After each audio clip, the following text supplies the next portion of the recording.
بسم اللہ الرحمن الرحیم۔ السلام علیکم، کیسے ہیں سب لوگ؟ امید کرتا ہوں آپ سب خیریت سے ہوں گے۔ میرا نام محمد رضوان سعدی ہے۔ جیسا کہ آپ لوگوں کو پتہ ہے، میں بکری فارمنگ میں دلچسپی رکھتا ہوں اور اس کا کامیاب تجربہ بھی کر چکا ہوں، اور میں ڈیلی روٹین پر آپ لوگوں کو معلومات بھی دیا کرتا ہوں بکریوں کے بارے میں۔ بکریوں کے لیے کون سی خوراک اچھی ہوتی ہے، کون سی نسل آسانی سے پلتی ہے اور کون سی نسل پر زیادہ محنت کرنی پڑتی ہے، تو آپ لوگ میری معلوماتی ویڈیو تو دیکھا کرتے ہیں۔ آج بھی میرے ساتھ ایک دوست ہیں، یہ ان کی بکریاں ہیں اور ان کے ساتھ میں آ رہا ہوں۔ تو یہ میرے دوست ہیں اور یہ مجھے اچھی باتیں بتایا کرتے ہیں بکری فارمنگ کے حوالے سے۔ تو انہوں نے مجھے کئی بار بہت سی اچھی سی ٹپس دی ہیں بکریوں کے بارے میں کہ جی بکری ایک جگہ پر کھڑی ہوتی ہے جو وہ زیادہ خوشی سے پلتی ہے، وہ زیادہ موٹی ہوتی ہے، یا بکری چرنے والی زیادہ وہ وزن دیتی ہے، زیادہ دودھ دیتی ہے۔ تو اس سے میں بہت سی معلومات لیا کرتا ہوں۔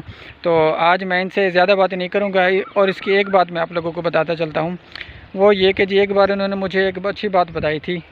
وہ یہ کہ جی انہوں نے مجھے یہ بتایا تھا، یہ جو بچے ہوتے ہیں نا، یہ آپ تو جانتے ہوں گے، بچے چاہے انسان کے ہوں یا چاہے جانور کے ہوں، وہ بڑی مشکل سے پلتے ہیں، کیونکہ بچے بہت معصوم ہوتے ہیں اور ان کی طبیعت کا پتہ بھی نہیں چلتا۔ ان کو بعض اوقات بخار آ جاتا ہے، بعض اوقات نزلہ ہو جاتا ہے، کھانسی کا بھی خطرہ ہوتا ہے۔ جس طرح انسان کے بچے پالنا بڑا مشکل ہوتا ہے، اسی طرح جانوروں کے بچے بھی پالنا بہت مشکل ہوتا ہے۔ تو اس نے مجھے ایک بات بتائی تھی بڑی اچھی، کیونکہ فارمنگ میں سب سے کامیاب تجربہ تو وہی ہوتا ہے جس چرواہے کے بچے وغیرہ بچ جائیں۔ بچے تو سب بکریوں کو پیدا ہوتے ہی ہوتے ہیں نا، تو جیسے ان کی وہ افزائش شروع ہوتی ہے، ان کو وہ پالنا شروع کرتے ہیں چرواہے لوگ، تو بعض اوقات وہ مر جاتے ہیں، بعض اوقات وہ پل جاتے ہیں۔ تو ظاہر سی بات ہے، اب زیادہ نفع حاصل کرنے کے لیے مختلف ٹپس پر عمل کرنا پڑتا ہے۔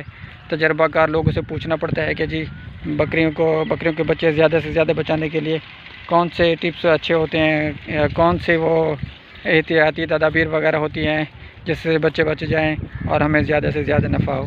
تو اس طرح اس نے مجھے ایک بات بتائی تھی، جو بچے ہوتے ہیں وہ بڑی مشکل سے پلتے ہیں، اگر ان کو بند جگہ پر رکھیں گے تو وہ مٹی کھائیں گے۔ جیسے ہی وہ مٹی کھائیں گے تو ان کا جو اندر کا سسٹم ہے، نالیاں وغیرہ وہ بند ہو جاتی ہیں، جس کی وجہ سے ان کا ہاضمہ خراب ہو جاتا ہے اور بچے اچانک سے بکریوں کے وہ مرنے شروع ہو جاتے ہیں۔ تو اس نے مجھے بتایا تھا ان کی احتیاطی تدابیر، میں اس سے بہت خوش ہوں۔ ماشاءاللہ یہ خاندانی لڑکا ہے، اور ان کے والدین بھی بکریاں پالا کرتے تھے اور یہ بھی بکریاں پالتی ہیں، اور الحمدللہ بہت ہی تجربہ رکھتے ہیں بکریوں کے حوالے سے۔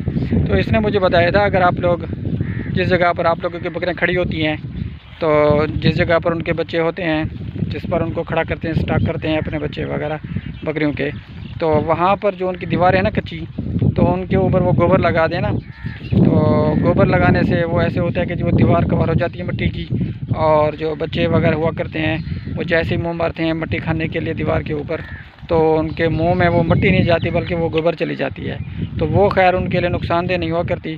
تو اس طرح اگر اس احتیاطی تدابیر پر عمل کریں تو آپ کے بچے سارے کے سارے بکریوں کے بچ سکتے ہیں، اور آپ لوگ زیادہ سے زیادہ نفع حاصل کر سکتے ہیں۔ اور اب میں اپنی ویڈیو کے اختتام کی طرف لے چلتا ہوں، اور میں دعا گو اللہ پاک سے، اللہ پاک ہر ایک کے کام کو، کاروبار کو سلامت رکھے، اور انہیں دن دگنیاں رات چگنیاں ترقیاں عطا فرمائے، اور ان کے صدقے اللہ تعالی ہمارے کام کو، کاروبار کو سلامت رکھے۔ ملتے ہیں اگلی ویڈیو میں، اب تک کے لیے اللہ حافظ۔